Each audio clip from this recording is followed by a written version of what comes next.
So this is a tool we've done for differential cases and pinions.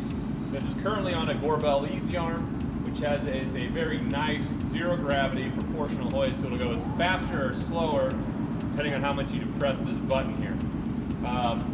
We have an anti-drop circuit right here that'll prevent the release of the part in midair.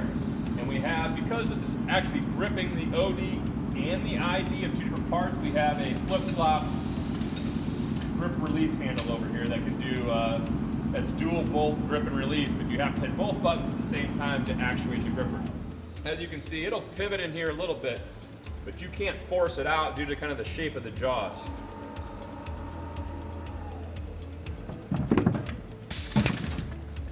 Now, in order to get the amount of friction needed to grip these differential cases, which weigh up to 245 pounds, we had to put a serrated jaw in here that were custom machined out of a hardened steel and then heat treated.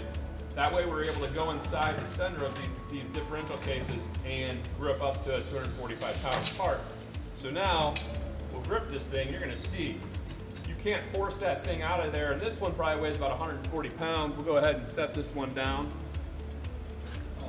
But one of the cool things about this G-force is the ability for float mode. So now I have a 200-pound part, and I can go like this, you know, with just a couple fingers and move it up and down. The other thing about this arm is how easy it is to move. So if you look up at the articulated joint, you can move this arm, you can move this part all the way right next to the column without any real issue, and it moves around the column very well. So you're talking about a few pounds of force to maneuver a 200-pound plus part plus the tool weight. So very easy to use. Drop this thing down in float mode. Release it. And that is the operation of this tool. If you have any questions, please feel free to call us or visit us at ergonomicpartners.com. Thank you.